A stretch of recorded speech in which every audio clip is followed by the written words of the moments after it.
అన్న ప్రసాద కార్యక్రమంలో పాల్గొని అన్న ప్రసాదాన్ని స్వీకరించి ఆంజనేయ స్వామి యొక్క ఆశీస్సులు పొందాలని కోరుతున్నాము. కార్యక్రమం హనుమాన్ మందిరం ప్రాంగణంలో భారీ ఎత్తున అన్నదాన కార్యక్రమం. ఓం రామ్ శ్రీరామ్ జయ రామ్ జయ జయ రామ్. ఓం రామ్ శ్రీరామ్ జయ రామ్ జయ జయ రామ్. రామ లక్ష్మణ జానకి జై బోలో హనుమాన్. అందరికంటే చెప్పాలా? రామ లక్ష్మణ జానకి జై బోలో హనుమాన్. రామ లక్ష్మణ జానకి జై బోలో. జై శ్రీరామ్. జై జై శ్రీరామ్. పవనసుత హనుమాన్కి జై. ఈరోజు హనుమాన్ జయంతి సందర్భంగా కాట్ల హనుమాన్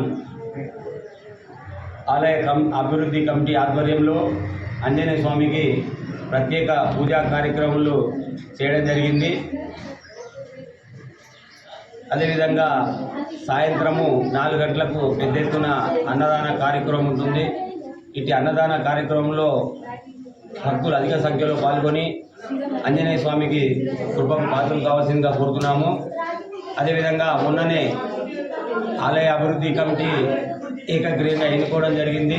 ఆలయ అభివృద్ధి కమిటీ అధ్యక్షులుగా దొండి శ్యామ్ మనోహర్ గారు, కార్యదర్శిగా ఉప్పాల సతీష్ గారు, కోశాధికారిగా బండారి నరేందర్ గారు, కార్యదర్శులుగా కౌటిక విజయ్ కుమార్ గారు,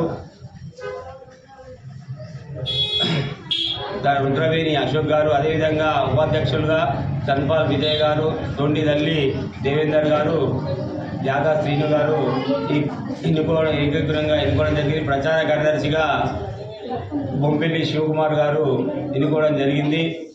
ఈ నూతన కమిటీ ఆధ్వర్యంలో ఈరోజు బ్రహ్మాండంగా ఆంజనేయ స్వామికి ప్రత్యేక పూజా కార్యక్రమాలు జరిపించడం జరిగింది. అదేవిధంగా పెద్ద ఎత్తున సాయంత్రం అన్నదాన కార్యక్రమం ఉంటుంది. కాబట్టి అన్నదాన కార్యక్రమంలో భక్తులు అధిక సంఖ్యలో పాల్గొని ఆంజనేయ స్వామి కృపకు పాత్రలు కావాల్సింది కోరుతున్నాము. దాదాపు 50 సంవత్సరాల నుండి కాట్ల హనుమాన్ మందిరం నందు ఆంజనేయ హనుమాన్ జయంతి ఉత్సవాలను ఘనంగా నిర్వహిస్తున్నాము. అదేవిధంగా ఈరోజు కూడా నిర్వహిస్తున్నాము. ఇంటి నిర్వాహకులకు ప్రత్యేక ధన్యవాదాలు, శుభాభివందనాలు తెలియజేస్తూ వారందరికీ కూడా ఆంజనేయ స్వామి ఆయురారోగ్య ఐశ్వర్యాలు ప్రసాదించాలని ఆంజనేయ స్వామిని ప్రార్థిస్తూ జై శ్రీరామ్. జై జై శ్రీరామ్. పవనసుత హనుమానికి జై. ఎప్పటికప్పుడు వార్తలను వీక్షించేందుకు Q9 న్యూస్ ని సబ్స్క్రైబ్ చేసుకోండి, లైక్ చేయండి, షేర్ చేయండి.